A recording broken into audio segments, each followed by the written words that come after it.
بسم اللہ الرحمن الرحیم۔ صرف 5 منٹ کا مدرسہ قرآن و حدیث کی روشنی میں۔ 6 جمادی الثانی۔ نمبر 1، اسلامی تاریخ۔ ایران کے بادشاہ کے نام دعوتی خط۔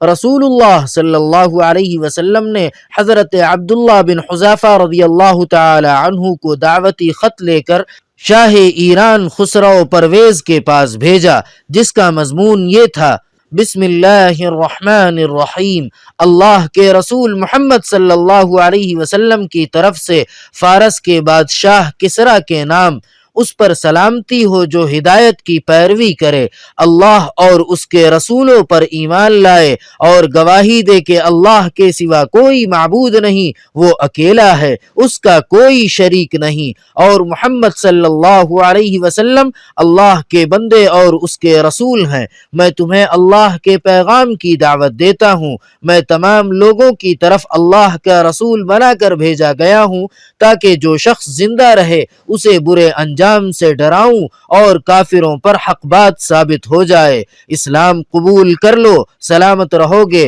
اور اگر تم نے انکار کیا تو تمام مجوس کا گناہ تم پر ہوگا۔ یہ خط سنتے ہی کسریٰ آگ بگولا ہو گیا اور غصے میں آ کر آپ صلی اللہ علیہ وسلم کے نامہ مبارک کو پھاڑ ڈالا۔ یہ خبر سن کر رسول اللہ صلی اللہ علیہ وسلم نے فرمایا: اللہ تعالی اس کے ملک کے ٹکڑے ٹکڑے کر دے گا اور میرا دین و حکومت وہاں تک پہنچے گی۔ چنانچہ کسریٰ کے بیٹے نے خود اپنے باپ کو قتل کر ڈالا اور اس کا ملک بھی ٹکڑے ٹکڑے ہو گیا۔ نمبر 2، حضور صلی اللہ علیہ وسلم کا معجزہ، بکریوں کا مالک کے پاس چلے جانا۔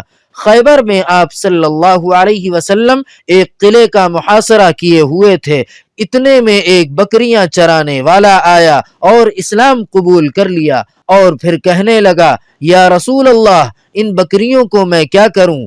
آپ صلی اللہ علیہ وسلم نے فرمایا: تم ان کے منہ پر کنکریاں مار دو، اللہ تعالی تمہاری امانت ادا کر دے گا اور ان سب بکریوں کو اپنے اپنے گھر پہنچا دے گا۔ چنانچہ اس شخص نے ایسا ہی کیا تو وہ سب بکریاں اپنے اپنے گھر پہنچ گئیں۔ نمبر 3، ایک فرض کے بارے میں، تکبیر تحریمہ۔ رسول اللہ صلی اللہ علیہ وسلم نے فرمایا: نماز کی کنجی وضو ہے، اس کا تحریمہ تکبیر ہے، اور نماز کو ختم کرنے والا تسلیم ہے۔ فائدہ: نماز شروع کرتے وقت جو تکبیر کہی جاتی ہے اس کو تکبیر تحریمہ کہتے ہیں۔ نماز کے شروع میں تکبیر تحریمہ کہنا فرض ہے۔ نمبر 4، ایک سنت کے بارے میں، میت کے رشتہ داروں کو تسلی دینا۔ رسول اللہ صلی اللہ علیہ وسلم کے ایک نواسے کی وفات کا وقت قریب تھا تو آپ کی صاحبزادی نے آپ کو بلا بھیجا۔ آپ نے قاصد کو واپس کرتے ہوئے یہ تسلی بھرے الفاظ کہنے کا حکم دیا: ان للہ ما اخذ وله ما اعطى وكل شيء عنده باجل مسمى فلتصبر ولتحتسب۔ ترجمہ: جو کچھ اللہ نے لے لیا وہ اسی کا تھا، اور جو دیا ہے وہ بھی اللہ ہی کا ہے، اور ہر چیز اللہ تعالی کے نزدیک ایک مدت مقررہ تک کے لیے ہے۔ تم صبر کرو اور ثواب کی امید رکھو۔ نمبر 5، ایک اہم عمل کی فضیلت، کلمہ توحید پڑھنے کا ثواب۔ رسول اللہ صلی اللہ علیہ وسلم نے فرمایا: جو بھی بندہ کسی وقت بھی دن میں یا رات میں لا الہ الا اللہ کہتا ہے تو اس کے نامہ اعمال سے برائیاں مٹا دی جاتی ہیں اور ان کی جگہ نیکیاں لکھ دی جاتی ہیں۔ نمبر 6، ایک گناہ کے بارے میں، دین کو جھٹلانا۔ قرآن پاک میں اللہ تعالی فرماتا ہے: میں نے تم کو ایک بھڑکتی ہوئی آگ سے ڈرا دیا ہے، اس میں وہی بدبخت داخل ہوگا جس نے دین کو جھٹلایا اور اس سے منہ موڑا۔ نمبر 7، دنیا کے بارے میں، نافرمانی اور بغاوت کا وبال۔ قرآن پاک میں اللہ تعالی فرماتا ہے: اے لوگوں، تمہاری نافرمانی اور بغاوت کا وبال تم ہی پر پڑنے والا ہے۔ دنیا کی زندگی کے سامان سے تھوڑا فائدہ اٹھا لو، پھر تم کو ہماری طرف واپس آنا ہے تو ہم ان سب کاموں کی حقیقت سے تم کو آگاہ کر دیں گے جو تم کیا کرتے تھے۔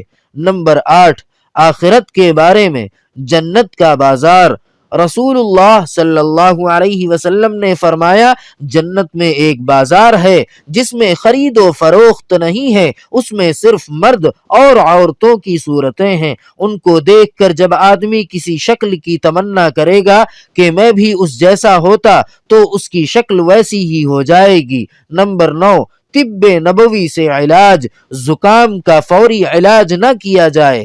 رسول اللہ صلی اللہ علیہ وسلم نے فرمایا ہر انسان کے سر میں جذام یعنی کوڑھ کی جوش مارنے والی ایک رگ ہوتی ہے، جب وہ جوش مارتی ہے تو اللہ تعالی اس پر زکام مسلط کر دیتا ہے، لہذا زکام کا علاج مت کرو۔ فائدہ: حکمہ حضرات بھی زکام کا فوری علاج بہتر نہیں سمجھتے بلکہ کچھ دنوں کے بعد علاج کرنے کا مشورہ دیتے ہیں۔ نمبر 10، نبی صلی اللہ علیہ وسلم کی نصیحت۔ رسول اللہ صلی اللہ علیہ وسلم نے فرمایا اچھی طرح کھاؤ پیو پہنو اور صدقہ و خیرات کیا کرو، فضول خرچی اور تکبر سے بچو۔ سبحان ربک رب العزت عما یصفون وسلام علی المرسلین والحمد للہ رب العالمین۔